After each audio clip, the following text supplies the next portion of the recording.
Siapakah Dajjal? Dajjal ini lahir di Samirah dan dia diberi nama Samiri karena lahir di Samirah. Nah, kenapa disebut Samiri? Karena lahir di Samirah. Dia lahir 100 tahun sebelum Nabi Musa diutus. Dan Allah Subhanahu wa taala memberikan kelebihan kepadanya. Yang pertama, dia diberikan umur panjang. Yunzaru umrah ila yaumis sa'ah. Ila akhir zaman. Ya, dia ditangguhkan ajalnya sampai akhir zaman. Yang kedua, dia memiliki kecerdasan di atas akal jenius rata-rata umat manusia. Jadi sejenius apapun umat manusia yang normal, dia 60 tahun di atasnya. Sehingga penemuan-penemuannya, kecanggihan berpikirnya, ya, kedewasaannya jauh di atas manusia. Rata-rata manusia normal. Yang ketiga, dia memiliki kemampuan sihir yang luar biasa. Apapun sihir yang selama ini kita saksikan, tidak ada yang mampu mengalahkan sihir dia. Sehingga saking luar biasa sihir yang dia miliki, seolah-olah orang mengenalnya selevel dengan Tuhan. Karena apapun yang semestinya menjadi perbuatan Tuhan, Dajjal bisa melakukannya. Nah, ini saking hebatnya sihir Dajjal. Jangankan Samiri atau Dajjal, Sai Baba saja. Pernah dengar Sai Baba ya? Seorang manusia supranatural, manusia yang lahir dari desa Nilayam Putraparti, India Selatan. Dia pun memiliki 20 ciri-ciri Dajjal. Apa yang bisa dilakukan Dajjal, 20 diantaranya dia bisa. Ya, itu Sai Baba. Dan tahun 95, Sai Baba pernah menginjakan kakinya di Nusa Tenggara Timur. Saat itu Nusa Tenggara Timur, Indonesia Timur dalam kekeringan, kayak sekarang nih. Kering ya. Ini udah mulai musim kering nih. Saya sedang menghitung hari.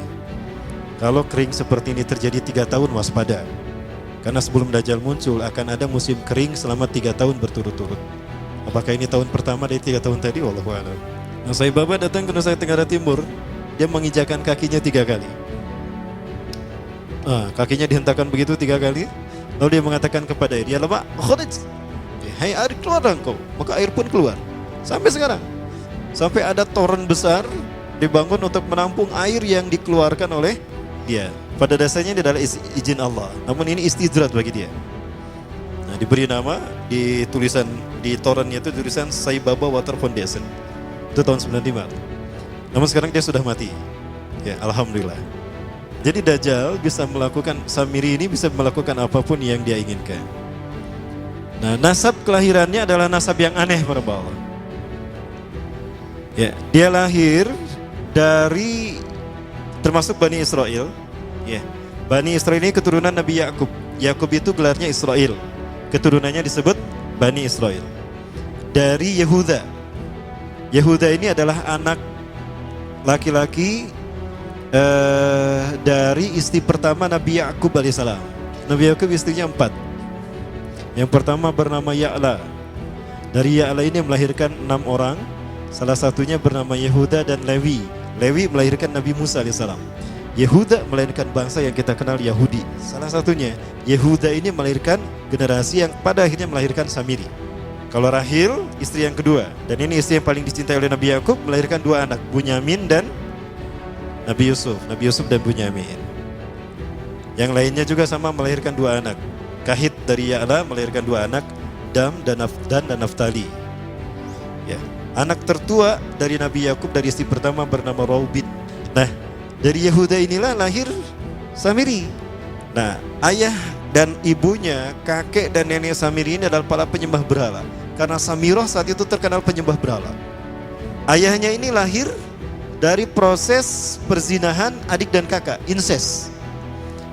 Adik dan kakak berzina, lahir ayahnya. Adik dan kakak berzina, lahir ibunya. Jadi ayah dan ibunya ini lahir dari proses yang haram. Dan ketika ibunya menstruasi, disetubuhi sama ayahnya. Jadi itu peluangnya dari 2000 persetubuhan dalam keadaan menstruasi, 1 bisa jadi. Karena menurut penelitian medis juga bahwa darah kotor tidak menghalangi terjadinya fertilisasi, tidak menghalangi terjadinya reproduksi manusia. Jadi tetap pembuahan ovum oleh sperma bisa terjadi walaupun ada dalam medium darah kotor, menstruasi. Ya. Nah, ketika itulah hamil dan lahirlah Samiri. Rasulullah SAW menyebutkan dalam Musnad Imam Ahmad, ya, ayah dan ibu Dajjal ini melewati perkawinannya selama 30 tahun tanpa melahirkan seorang anak pun. Dan di tahun ke-30 pernikahannya melahirkan Dajjal, melahirkan Samiri. Kelahirannya ini akan menjadi petaka bagi kedua orang tuanya. Dia adalah orang yang paling sedikit manfaatnya dan paling banyak keburukannya bagi manusia, terutama bagi kedua orang tuanya. Bahkan ketika dia lahir, alam semesta menolak kelahiran. Dordar gelap, hujan badai, petir. Itu terjadi di malam di mana Samiri dilahirkan. Seolah-olah alam menolak kehadirannya. Ya, seolah-olah alam menolak kehadirannya. Sejak lahir sampai usia 5 tahun dia tidak netek sama ibunya. Kebayang, 5 tahun air susu ASI tidak ditetekkan. Itu yang menyebabkan terjadinya kanker payudara. Maka ibunya pun meninggal gara-gara kanker payudara ini. Terbukti apa yang disabdakan Rasulullah. Kelahirannya menjadi petaka bagi kedua orang tuanya. Sejak lahir sampai 5 tahun, kenapa dia menetek pada ibunya? Karena kerjanya tidur melulu. Disebut mati, dia bernafas dan cuma berdetak. Disebut hidup, dia tidak bergerak. Antara hidup dan mati. La yamutu wa la yahya. Nah, maka di usia ke-5 tahun, nah ini terjadi peristiwa yang menarik. Apa itu? Samiri bangun dari tidurnya di tengah malam dan tidak ada orang yang menyadari Samiri bangun. Dia merangkak dan pindah ke berhala yang terbesar. Ya, saya tidak tahu apakah berhala yang terbesar ini Marduk. Kalau di zaman Nabi Ibrahim, berhala terbesar itu Marduk yang tidak dihancurkan oleh Nabi Ibrahim. Nah, dia pindah ke pangkuan berhala terbesar, tidur di sana. Dan ternyata ketika berada di berhala terbesar tadi, BAB dan BAK. Ya, buang air kecil dan buang air besar. Besoknya itu adalah hari pemujaan kepada dewa-dewa mereka, bangsa Samirah. Apa yang terjadi? Ketika terjadi ritual pemujaan tadi, maka sang raja yang dipertuhankan oleh kaumnya mencium sesuatu yang tidak enak. Pas dilihat, kaget sang raja. Ternyata itu pesing berasal dari pantatnya si Samiri yang ada di pangkuan berhala terbesar. Marah murka tuh sang raja. Itu anak kamu, kenapa ada di situ? Kurang ajar kamu, ya telah menghina Tuhan kita. Kenapa kamu pindahkan anak kamu ke sini? Oh tidak Tuhan, saya tidak memindahkannya. Bagaimana saya bisa menghina Tuhan saya? Lalu siapa yang memindahkannya? Kan dia lumpuh. Nah, sekali lagi, kehadirannya menjadi petaka bagi kedua orang tuanya. Bapaknya Samiri ini adalah tokoh agama paganisnya, mucukurang makiyaina, ulamanya. Akhirnya raja marah dan ayahnya dipenjara. Selama ayahnya tidak bisa membuktikan penghinaan tadi, maka ayahnya dihukum mati. Pada akhirnya ayahnya pun dihukum mati. Ya, sedikit manfaat bagi kedua orang tuanya. Maka kemudian dia hidup dipelihara oleh sang raja. Dan pas di usia dia 5 tahun itu, Allah menimpakan murkanya kepada bangsa Samirah yang sudah kelewat batas, ya, maksiat dan sudah tidak ada toleransi dari Allah untuk mereka hidup di bumi. Maka Allah perintahkan malaikat Jibril menghabisi mereka. Maka bangsa Samirah ini pun diratakan. Si Samiri karena masih balita, ya Allah selamatkan dia lewat malaikat Jibril. Diselamatkan dia dan ditempatkan di pulau entah berantah. Ada yang menyebutkan pulau ini berada di Laut Yaman. Dan pulau ini dinamakan Pulau Socotra. Pulau Socotra ini adalah pulau yang berada di ujung Jazirah Arab. Ini pulau tempat di mana Dajjal atau Samiri dibesarkan sejak 5 tahun sampai usia 100 tahun. Ya, dari usia 5 sampai 100 tahun dia tinggal di Pulau Socotra ini.